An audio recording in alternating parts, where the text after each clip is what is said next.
kể bây giờ màu tranh có màu sấy đồn thảo á in gì có lùi bây giờ tranh màu sấy đồn thảo thảo có một bé chờ nè in gì bé tranh có để nó màu á bây giờ màu tao lúc cầu lúc lan rồi bây giờ màu tranh có màu sấy đồn thảo á chỉ sẽ xa nữa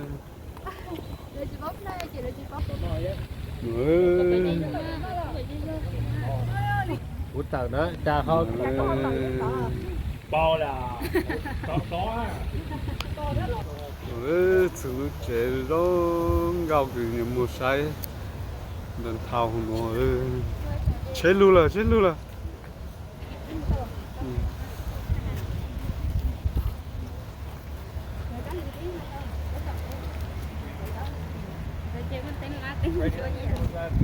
về ta tỏ những màu tranh có đần thao sẽ đần thao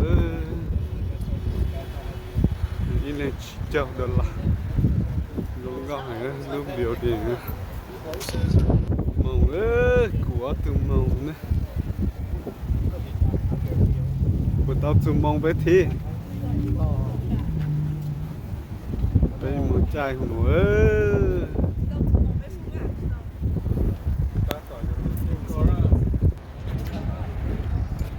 giờ nó tất tổng cái cu nữa bây giờ màu này nè tranh con đần thảo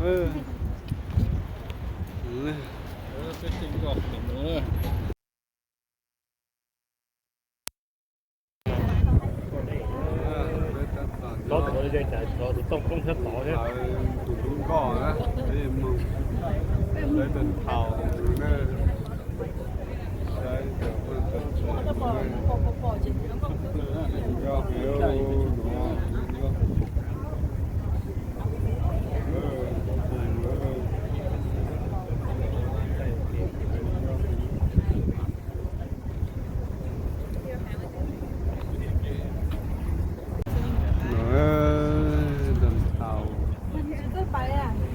một cái cầu đây có một thì tàu được chế rung cầu nè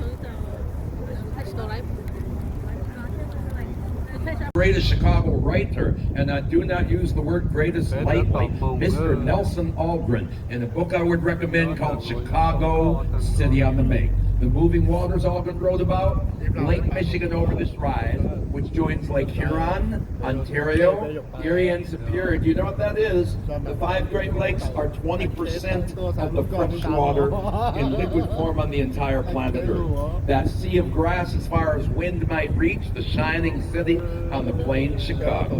Now Algren also described the early Chicagoans by writing, giants lived here once. Look around you, my friends. Today we see the legacy of some of the giants of Chicago's architecture. They were visionaries who wrote their stories in stone and steel. And I've been telling their stories, my friend, on shoreline boats now for 22 years. Lake Erie in Cleveland, Ohio. But I moved to Chicago 40 years ago. I've been in Chicago 40 years. I got a right to call myself a Chicagoan. My first night in town 40 years ago, I was a young actor invited to a party. An actress walked right up to me and said, "Oh, you're new in town." Well, let me tell you something, kids, she says. The motto for the city of Chicago is I will. You go out and you make things happen. Now, the spirit of I will that my friend Melinda was talking about 40 years ago referred to the Chicago attitude after the turning point in our history. It happened on October 8th, 1871. Write that down. It's going to be on your test after the tour. That was the date of the Great Chicago Fire. On that day of fire, supposedly started, me boyos, by Daisy, don't you know? Mrs. O'Leary's cow on the west side, kicking over a kerosene lantern, causing a fire that took out 17,450 buildings in a day and a half. But you know what the silver lining was of that cloud? Chicago's attitude. We bounced back from the fire. We rebuilt the city. We invented the modern skyscraper in the process. We then hosted the World's Fair of 1893, the Columbian Exposition, to show the city off. The temporary city for the fair, and the revival style out of Paris, where you do classic architecture to uplift the population's soul, is so successful. Daniel Burnham, in charge of the fair, unveils the plan of Chicago on July 4th, 1909, an urban document which made the river the focal point of the city. We literally willed modern Chicago into existence. My thesis, my friends, that spirit of I will has been driving Chicago forward ever since. We will pass under a number of Chicago's movable bridges, inspired by the bridges of Paris. We call this a trunnion bascule. Bascule is French for seesaw, each thing turning on trunnion pin with counterweight. Move the counterweight, you can raise that bridge in 2 minutes. They operate right now for the next 6 weeks every Wednesday and Saturday, so all the sailboats can go home for the winter. And coming up on our left, friends, our first building, not 1, not 2, but 3 towers merged together to become the Hotel St. Regis and the residences at the St. Regis Hotel. This building comes to us from a young woman architect, Jeannie Gang, company Studio Gang. Guys, can you keep the voice a little softer? Yeah. Studio Gang. And she topped out that highest tower. She topped out that highest tower in 2020, 1,198 feet, meaning that's the 3rd tallest building in Chicago. Way cooler than that, it's the tallest building in the world by a woman-led architectural firm. That's Jeannie Gang's title. I love her so for me. I felt like something cut out all of a sudden. I'm not sure what. Check it in the back. Yeah, maybe a little more volume. A frustrum is a crystal formation you'll find if you look at a sapphire. My birthstone. It looks like kind of like an hourglass, unless you survived the 1960s like I did, and then you will see perhaps a lava lamp in the design. There are 6 different tints of blue, green, and clear glass, evoking the ever-changing color of the Chicago River water. Finally, 2 floors are exposed. That's called a blow-through floor to confuse the wind. You are in the windy city, and basically, you get a heavy nor'easter 80 miles an hour blowing up the lake and wants to beat this building up. You don't let it. You can confuse the wind, because wind is no more than a high hole in your building like that. That's a low pressure zone. The wind has no choice but to whip right through to the other side. The current 2nd tallest building in Chicago stands in front of us, Trump International Hotel and Tower. Adrian Smith Architects, Skidmore, Owings and Merrill, 2009. 98 stories, 1,171 feet. Now that's 27 feet shorter than Jeannie's building, but it's listed as taller because the architect put a needle on the roof, a spire. When you rate all the tall buildings in the world, you turn to the council. Their name sounds like a Monty Python comedy sketch. They're called the Council on Tall Buildings in the Urban Habitats. And they figure a spire's organic, throw that into the mix, building's up to 1,369 feet. Now 45 degrees are right, friends. You're about to see a very intriguing building with an almost mosque-like Moorish yellow onion skin dome. That is the Hotel Intercontinental. It began its life back in 1929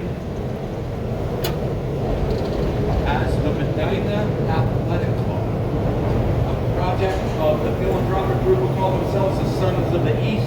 You might know them for their hospitals and circuses, the Medina Shriners. Now back in the 30s, somebody had a wacky idea that that big yellow ball would make a great landing pad for airships like the Goodyear blimp. That never happened. That would be a terrible idea in the city of skyscrapers. No, that steampunk dream died with the Hindenburg crash. After that, you know, blimps, dirigibles, and zeppelins, except for lead, all kind of fell out of favor. Now, as we look at the Trump building again, I would introduce this as a style called contextualism. architecture doesn't happen in a vacuum. You want to be specific to your neighborhood.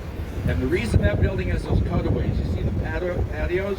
They're cut away because everywhere there's a cutaway, that's corresponding to a neighboring building's height. It fits embedded. London can have Big Ben. Paris, I'll give you back your Eiffel Tower.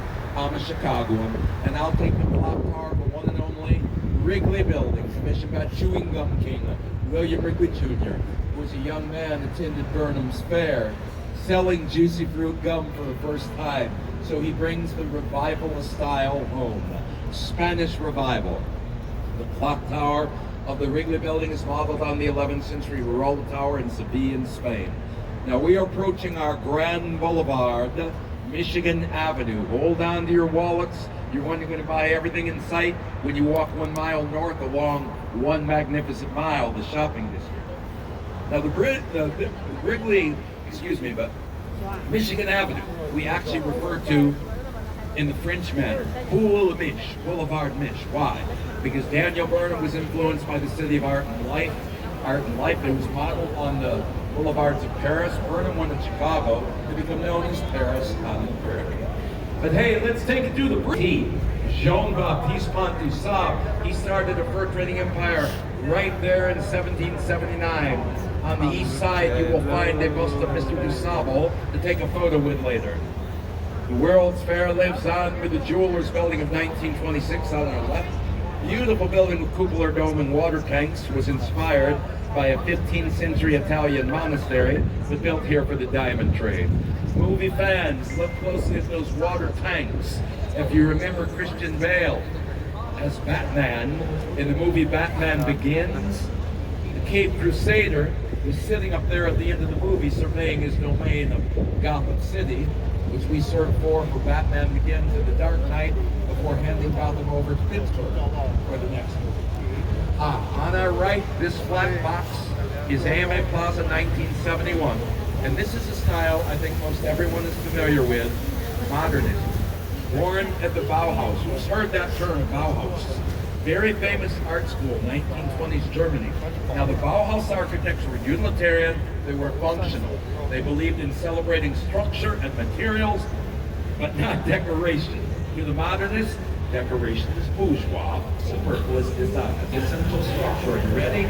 Skeleton, skin, space. Look at the building. The skeleton is the frame holding it up. The skin is the plaster wall, and space, 90% of the time, is a square. The architect of this building is the father of modernism in America, third director of the Bauhaus, Ludwig Mies van der Rohe. Arriving in Chicago in 1938 as head of the Illinois Institute of Technology, spreading the modern style around the globe. Now, there was a rebel student over there at the Bauhaus, Bertrand Goldberg, and he never did like boxes. So if you get a building by Bertrand Goldberg, as you do next, circle takes the square. With the Marina City, you don't have anything out here. In the 60s, the river was an industrial mess. It was a dumping ground. Because when we got the railroads, we turned our back on the river for a number of years. But so Goldberg, to keep people happy, he had to put everything at home. So this is a complete city. 4 restaurants, bowling alley, swimming pool, bank, office space, and your living space upstairs. Pro tip, if you live in Marina City, let the parking valet park your car. Don't do that yourself, you'll end up in the river. 45 degrees of left. Let's check out 55 West Walker Drive. This little incredible hulk of a building introduces us to yet right? Celebrates culture to go overboard. But think of it this way. Brutalism wanted to give your institution a sense of gravitas, of lasting forever. Where do you see this style? I bet you know it. University campuses often, public institutions like libraries. Now step back with me a minute, friends. In 1913, the red brick building with the clock tower coming up on our right is the Reed Murdoch Center by George Neiman. By the way, folks in the back, are you able to hear back there? Because my monitors went out here, so I'm not. Center comes to us from George Neiman's, and he was an architect like the great Frank Lloyd Wright. Who's heard the name Frank Lloyd Wright? Yeah. Frank Lloyd Wright was associated with what we call the Prairie School of Architecture. Prairie School architects are flat Midwestern landscape, so the designs tend to be a little more horizon-looking, as you see here, balanced by the clock tower. By the way, right fans, there is one tour in the city. I don't have their hours, but you can look it up on your phone. And the building in the city, Frank Lloyd Wright, my friends from Madison know this, right outside of Madison, Wisconsin. There's a great tour if you're ever in that part of the country. It's only a couple hours from Chicago. It's called KAIJin. That was Frank Lloyd Wright's home studio up there. And just in case you're from the West, you can go to Phoenix, Arizona. I made a pretty big claim at the top of this tour that Chicago invented the skyscraper, and I can back that up. Let's talk about that now. So, what date was the fire? October 8, 1871. Now, after that fire, you see, before the fire, there had been no rain since July to October, and the city was pretty much entirely made out of wood. When you first saw machine-nailed 2x4 frames, my house in Ohio was done actually in that style. Now, something that contributed even more to the fire, those wood buildings with a machine-nailed A-frame, yeah, you had an interior wall and an exterior wall that you put the siding on. So what was in between? Air. And what's air between two solids? That's a flue, like a chimney. So not only was the wood super dry because there had been no rain since July, but then everything really went up because all those buildings have like a flue. And so what the city said was, okay, the wood caused the fire, so that's it. You are not allowed to. Now there's a building downtown I call the missing link. The Monadnock building is halfway in between. The first half was done that way with brick walls, and on either side of they're 8 foot thick. And then they did a steel frame above that later on. So here's how everything changes. In 1885, a Civil War bridge builder named William LeBaron Jennings is doing the home insurance building. And he puts into practice, for the first time, the iron and steel grid frame, in other words, a skeleton, to support the weight of the building, like you see on every modern skyscraper today. Now, this fertile period that follows, everybody's saying that's a good idea. It becomes the first Chicago School of Architecture. Now, they're not tall. Here's an example from 1912. Smart. When I say Art Deco, you can think the Great Gatsby, the Jazz Age. America in the 1920s was really a period of unbridled optimism and prosperity. You know what? Back then, before the crash in '29, it seemed like the good times would never end. The country was moving forward, and the sleek within the largest structure in America prior to completion of the Pentagon. 4,600 windows, 7 miles of hallways. They had to give that building its own zip code. And it was commissioned, how much you think back in 1930? $10 million, giant wholesale market. They woke up to the Great Depression. Had to let the building go for $13.5 million. Now, who do you think could afford it back then? Joseph P. Kennedy, the father of our late president and senators. Anyone remember Joe Kennedy? He was a man of action. He got things done. Could we not say that Joe Kennedy had a way of getting you just what you needed? And he walks inside the 96 acres of floor space. That's 73 American football fields inside. And Joe knows what to do. He basically brings in the perfect clients, the furniture design industry. So you have kitchen, bath, interior designers with showrooms throughout. Joe adds the statues, which are not, as David Letterman once claimed, the Pez Candy Hall of Fame. No, they're merchant princes like Marshall Field and F.W. Ward. Okay, friends, get your cameras at the ready in any direction. Welcome to Brook Point. This is the birthplace of downtown Chicago. It's where the 3 branches of the river meet. So we come from the east, north branch right, south branch left. I assured me that using the current, it's only going to take us 3 weeks to get to New Orleans. So we're going to be okay. Look at the building on your left. That started everything. 333 West Wacker Drive, right there. This building was done in 1983. It's a perfect example of contextualism. Everything's relating to the river, right? The curve for the bank, the glass reflects architecture. That building set the bar very, very high. It said, yo, you want to build around me, you better bring your A game. And in the last 5 years, everybody definitely has. California friends. Where's my California friends again? Yeah. One Point South is already named Salesforce. Same company did the tallest building in the Bay Area. We're going to come back to the building coming to a point later. Let's focus on the building right in front of us. This is River Point. The sculpture up front is by Santiago Calatrava. And the architects had kind of, which is it there, because they wanted to say, hey, we're special. We live where the Three Branches River meet. Note how the arch is complemented at the top with inverted parabola. See the scoop? Take in the whole building. You know who really understands this building? Little kids. Yeah, they get it. Little kids gave this a nickname. They call it the Hot Pocket Sandwich building. And you might notice it looks like the microwave heating sleeve for that popular American pastry. Now, I didn't come up with that. Little kids made that up, but I told them, you know what? That's pretty brilliant. Because when you give a building a nickname, what's really going on? Your brain's working. You always take an image from a common experience and you apply it to something new. I'm going to show you later. Once upon a time, an architect and a structural engineer, just like those little kids, they took an image of their mind, a bundle of sticks wrapped together for strength. What they do with that? They turned it into the tallest building on the planet Earth for 24 years. We'll see that on the South Branch later. That'd be the Sears Willis Tower. Now we're in the middle. Ma'am, may I ask you to hold the baby down a little bit from the rail? Please pull the baby's, down from her head should be below for safety. Thank you. So this Renaissance is that there's so much going on. People like it now. So you do have a bit of people moving back downtown. Now here's a pioneer of urban living. Harry Weiss's Fulton House, residential lofts right here. That building was built in 1898 and refrigerated for 70 years. Harry Weiss had to wait 3 months for the whole building to thaw before he could punch windows for condos. In 1988, Harry does the 4 coolest townhomes in Chicagoland, inspired by Amsterdam and that single tree on the bank. They're called the River Cottages. Now, if I could afford it and live here, I don't think I'd ever move. Have a townhome right along the river. Harry Weiss was an architect and a sailor. Can you tell? Porthole windows, skylights like sailboat sails. Harry Weiss understood the river. He said, water is a magnet. It will draw people to it. I think Harry Weiss understood the psychologist Carl Jung. We humans have an archetype, repeating over and over. A river is enough. A river is enough. Some days, Lord, the river is enough. I'm going to leave you with that thought.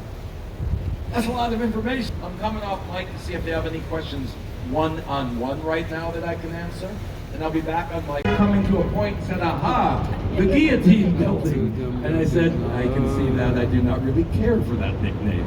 Someone else looked at it and said, the tuning fork. And I said, I like the musical reference, you're getting better. But when the third person looked at the V-shape and mind holding glassware and said, aha, the rather generous martini. I said, there's your nickname. It does look like a martini glass.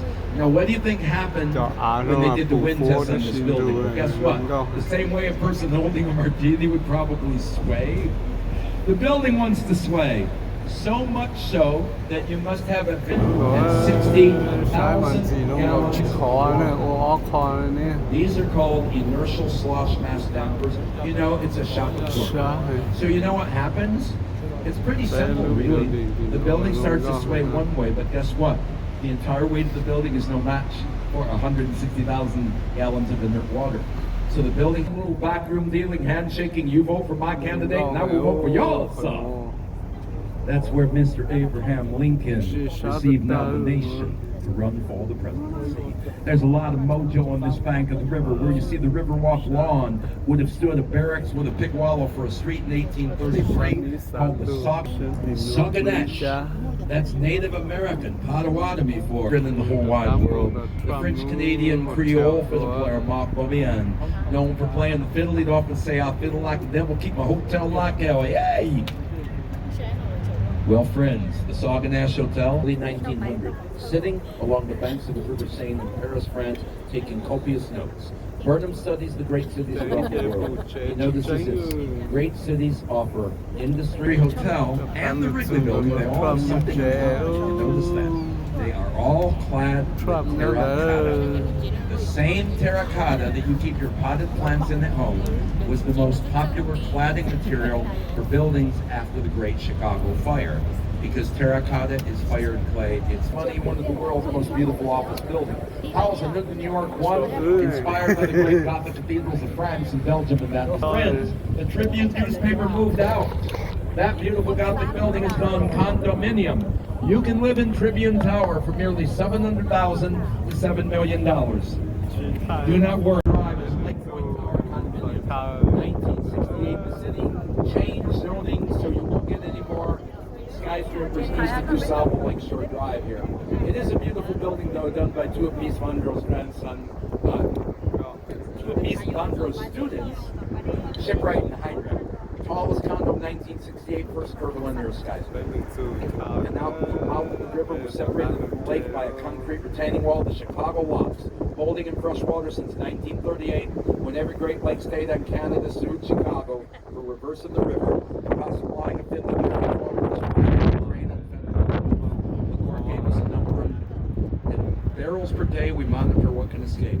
Finally, we return to Navy Pier like a cat with many lives. We watch it go from arcade and freight pier to World War II naval training base to college campus to re-emerging in 1995 after 5 years of rebuilding recreation again, complete with Ferris wheel. I tried to tell you everything I know about Chicago. I consider leading these tours an honor and a privilege. Now I'm going to wait for you one and all as you disembark. Captain, in just a moment, he's going to turn and we'll be going in. So.